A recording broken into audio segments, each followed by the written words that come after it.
Bill Gates, à qui ira sa fortune? Mauvaise nouvelle pour les enfants du cofondateur de Microsoft.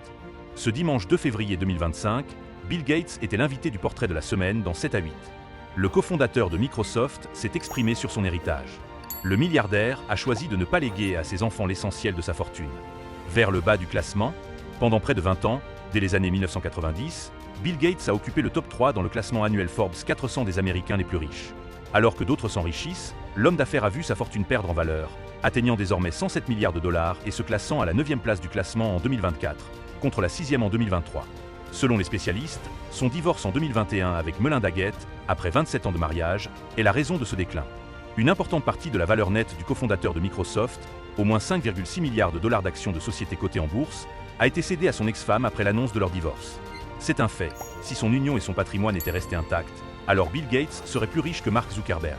Un an après son divorce, l'homme d'affaires avait été aperçu avec sa nouvelle compagne, Paula Hurd. À qui ira la fortune de Bill Gates?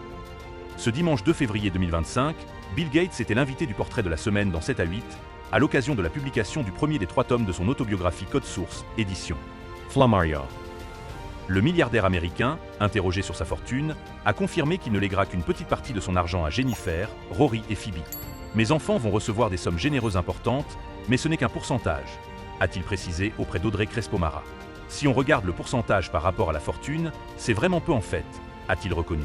Quoi qu'il en soit, Bill Gates estime avoir la chance d'avoir des enfants qui sont vraiment géniaux. Selon lui, ses héritiers essaient, eux aussi, d'améliorer le monde par leurs activités. Et pour la grande partie de sa fortune, il assure que l'essentiel de mon argent ira à la fondation que j'ai créée il y a 25 ans.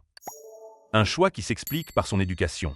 Ma mère pensait que quelqu'un à qui il a été beaucoup donné doit beaucoup rendre. Donc ce qui lui plaisait beaucoup, c'est que grâce à ma réussite, je pouvais rendre ce que j'avais reçu, a-t-il confirmé. De quoi forcément faire des heureux.